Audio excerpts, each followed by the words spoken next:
آپ نے اس کو بوسہ دیا اور پھر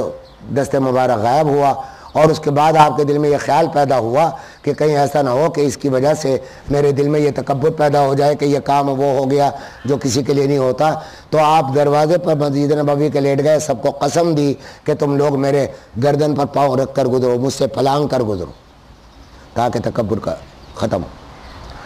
تو ان کا واقعہ بتاتا ہوں ایک کتے کی حوالے سے، کہ ان کا واقعہ یہ ہے کہ ایک کتے کو دیکھا جو خارشی تھا، زخموں سے بےتاب تھا، برا حال تھا، چلا نہیں جا رہا تھا، یہ جا رہے تھے، انہوں نے اس کتے کو پر رحم کھایا، اس کتے کو پکڑا، اپنے گھر پر لے آئے، اس کا علاج شروع کیا، اور پھر لوگوں سے کہا کہ اگر تم لوگ اس کی حفاظت کر سکتے ہو تو تم کرو، ورنہ پھر میں اس کی جب تک یہ ٹھیک نہیں ہو جاتا میں اس کا علاج کروں۔ چنانچہ اس کا علاج کیا، وہ کتا ٹھیک ہو گیا۔ اس کے بعد کچھ عرصے کے بعد ایک اور واقعہ پیش آ گیا، بالکل جلدی ختم کر رہا ہوں، دیر ہو رہی، کہ واقعہ یہ پیش آ گیا کہ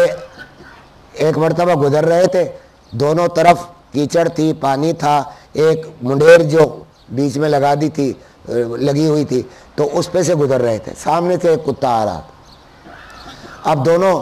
یہ ڈبل وے ٹریفک نہیں تھا، سمجھا آپ، ایک ہی گزر سکتا تھا، یا تو یہ نیچے اترے پانی میں یا کتا نیچے پانی میں اترے۔ اولیاء اللہ کا تعلق دل سے چونکہ اللہ کے ساتھ بہت مضبوط ہوتا ہے، تو تاریخ میں لکھا ہے کہ یہ کتا بھی سامنے کھڑا ہو گیا، یہ بھی کھڑے ہو گئے۔ بعض دفعہ آپ ہوتا ہے نا کہ سامنے سے گاڑی آ رہی، جگہ نکلنے کے لیے، اب آپ بھی کھڑے ہیں کہ یا تو وہ پیچھے ہٹے یا آپ پیچھے ہٹے، تو اب مکالمہ شروع ہو گیا۔ کتے سے کہا کہ بھائی نیچے اتر جاؤ، مجھے گزر جانے دو۔ کتے نے کہا کہ میں کیوں اتر جاؤں، تمہارے اندر کیا خوبی، تم اترو، مجھے گزر جانے دو۔ انہوں نے کہا کہ بھائی میرے ساتھ ایک مجبوری ہے کہ تم اگر اتر گئے تو تم ناپاک ہو گئے، تمہارے ناپاک ہونے سے تمہیں کوئی غسل بھی واجب نہیں ہوگا، نہ نماز پڑھنی ہے، نہ روزہ رکھنا ہے تمہیں، تو میرے تو کپڑے ناپاک ہو جائیں گے، مجھے نماز پڑھنی ہے، میرے کپڑے گندے ہو جائیں گے۔ کتے نے کہا کہ ہاں یہ بات تو ٹھیک ہے کہ تمہارے کپڑے گندے ہو جائیں گے، تو کیا گندے کپڑے کا کوئی علاج نہیں ہے، اس کا غسل کر لو گے پاک ہو جاؤ گے، لیکن اگر میں اتر گیا نیچے تو تمہارا دل گندا ہو جائے گا کہ میں کتے سے افضل ہوں، سمجھے؟ تو اب سمجھ میں آئی بات، کہا بھائی تو ٹھیک کہتا، خود اتر گئے نیچے اور کتے کو گزر جانے دیا۔ اس کے کچھ ہی روز کے بعد جب انتقال ہو گیا تو ایک بزرگ نے خواب میں دیکھا اور پوچھا کہ یا شیخ کیا معاملہ ہوا آپ کے ساتھ؟ فرمایا بھائی ساری عبادتیں رکھی رہ گئیں، سارے کام رکھے رہ گئے، اللہ تعالیٰ نے جس خارشی کتے کا میں نے علاج کیا تھا، تو اس خارشی کتے کو علاج کے بدلے میں اللہ تعالیٰ نے فرمایا کہ تم نے ہماری ایک مخلوق پر رحم کھایا تھا، تو ہم نے تمہیں ایک دوسری اسی مخلوق کے ایک فرد سے اتنا عظیم علم عطا کیا کہ سارے علوم اس کے آگے گرد ہیں، کہ تم اپنے آپ کو کتے سے بھی افضل نہ سمجھو، یہ علم دیا تھا تمہیں، وہ بھی اسی کتے ہی سے دلوایا یہ علم تمہیں کہ یہ ہو، اور آج ہم تمہیں اسی عمل کی برکت سے معاف کرتے ہیں، مغفرت کرتے ہیں۔ اب یہاں سوال یہ پیدا ہوتا ہے کہ یہ تو الف لیلہ کی کہانیاں سنا رہے ہیں، کتا کوئی بولتا ہے، کئی مکالمہ کرتا ہے، کئی بزرگ اس طرح سے مکالمے ہوتے ہیں، جن کا ایمان، میرا تو ایمان ہے کہ حق تعالی شانہ نے تو سب کو زبان دے رکھی ہے، اگر چیونٹیاں حضرت سلیمان کی آواز سن سکتی ہیں اور حضرت سلیمان ان سے باتیں کر سکتے ہیں، اگر پرندے ان سے بات کر سکتے ہیں، میرا تو ایمان ہے کہ حق تعالی شانہ اللہ کے قدرت میں یہ بھی ہو سکتا ہے کہ اس کو اس وقت زبان دے دیو، باقاعدہ بات کی ہو، ورنہ اس میں تو کوئی احتمال ہی نہیں ہے کہ دلوں میں باتیں جب ڈال دی جاتی ہیں، ان کو کشف ہو رہا ہے کہ کتا یہ کہہ رہا ہے، اس کو کشف ہو رہا ہے کتے کو کہ یہ بزرگ یہ کہہ رہے، سمجھا؟ تو ان کا مکالمہ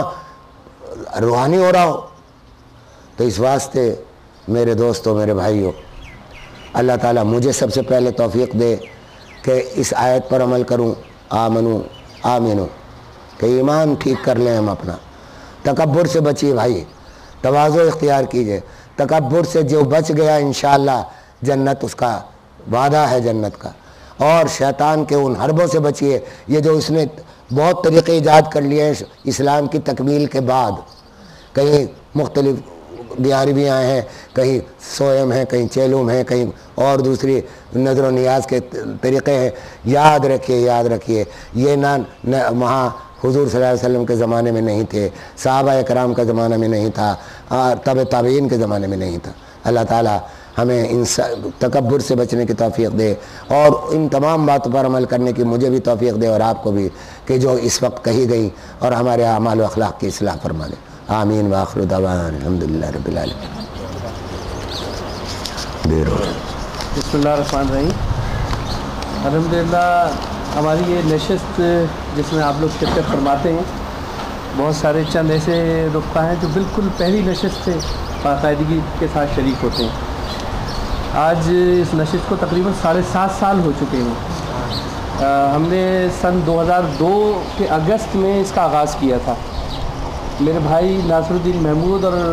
میں جب ولی راضی صاحب یہاں شفٹ ہوئے گلستان جوہر میں, آپ کے پاس ہم حاضر ہوئے, اور آپ جب منسٹری سے فارغ ہوئے تو ہم نے آپ سے درخواست کی کہ ہم چاہتے ہیں کہ دوستوں کے ساتھ ایک نشست ہو جس کا مقصد یہ نہ ہو کہ اس میں کوئی نمود و نمائش ہو, اور جس میں کوئی جو ہے وہ پریس کوریج ہو, اور اس کی کوئی خبر لگے, اور کوئی لیڈ ہو, اور اس کے بینر لگائے جائیں, بلکہ یہ کہ ایک وہ جو صحبت کے علم کے حوالے سے بات ہو رہی ہے, میں اپنے دوستوں کو ریفائن کرنے کے حوالے سے اور اپنے آپ کو ریفائن کرنے کے حوالے سے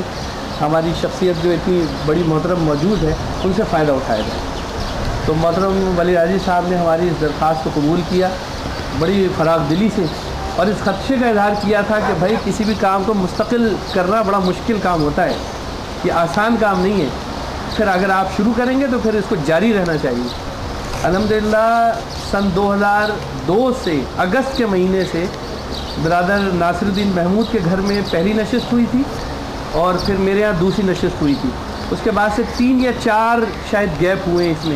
اس میں 2 یا 3 موقع ایسے آئے کہ جب مولانا ولی راضی صاحب کو اسلام آباد جو ہے وہ حجاج کی تربیت کے سلسلے میں نشست میں جو ہے وہ بلایا گیا خصوصی دعوت پر, یا ایک بار ایسا ہوا کہ دارالعلوم میں آپ کا خصوصی خطاب تھا, عین اسی وقت تھا, اور وہ جو ہے وہ بہت بڑا پروگرام تھا, لہٰذا اس پروگرام کو ہم نے مؤخر کیا. یہ چند وہ اکا دکا جو نشستیں رہ گئیں جس میں آپ کوئی 1.5 سال پہلے ایکسیڈنٹ حادثے کا شکار ہو گئے تھے. الحمدللہ یہ نشستیں باقاعدگی سے ہوتی ہیں, اور ہم اس کو بہت تشہیر نہیں کرتے, صرف SMS کر دیتے ہیں. آپ حضرات کی بڑی محبت ہے کہ آپ لوگ تشریف لاتے. تو ایک تو یہ میں بتانا چاہتا ہوں کہ چند اکا دکا لوگ ایسے ہوں گے جو شاید نہ جانتے ہوں, آج الحمدللہ اس کو 8واں سال چل رہا ہے, اور اگست کے مہینے میں اس کو 8 سال ہو جائیں گے. دوسری بات یہ کہ اس سارے عرصے میں کبھی ایسا نہیں ہوا, ظاہر سوالات کے لیے ہمیشہ ولی راضی صاحب جو ہے فراغ دلی سے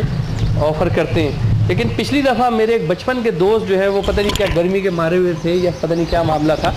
جو ہے وہ حالانکہ وہ مسلک کے حوالے سے بھی اس سلسلے میں کچھ تنگ نظری کا شکار نہیں ہے, لیکن ان کو ولی راضی صاحب کی تو نہیں کسی اور صاحب کی بات بہت بری لگ گئی جو ان کے برابر میں بیٹھے ہوئے تھے. تو اب یہ کہ وہ پھر کچھ غیر مناسب ماحول ہو گیا, تو اس حوالے سے میں نے اپنے ساتھیوں سے مشورہ کیا تھا, اور اس میں پھر ابھی میں نے ولی راضی صاحب سے گوش گزار کیا کہ جو ہے وہ کیا آپ کی اجازت ہے کہ ہم اس طرح کچھ کر لیں, تو آپ نے اس کی اجازت دے دی. تو وہ میں تھوڑا سا آپ سے گوش گزار کرنا چاہتا ہوں کہ جو ہے وہ آپ حضرات سے گزارش ہے کہ ایک سوال کریں کوئی جو آج موضوع کی مناسبت سے ہو,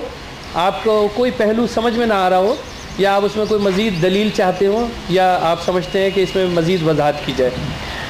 اور یہاں پہ امین صاحب موجود ہیں, یہ آپ کو کاغذ دے دیں گے, اس میں آپ پین دے دیں گے آپ کو, آپ سوال لکھ لیجئے, ایک ہی سوال ہو, مختصر ہو اور موضوع کی مناسبت سے ہو. اپنا نام ضرور لکھ دیں, اس لیے کہ آپ کا نام ہم چاہتے ہیں کہ وہ آئے, کیونکہ یہ ساری تقاریر ریکارڈ ہو رہی ہیں اور انٹرنیٹ پہ ڈالی جا رہی ہیں. دنیا بھر میں لوگ اب اس کو دیکھ رہے ہیں, ہزاروں کی تعداد میں لوگ اس کو دیکھ رہے ہیں. آہستہ آہستہ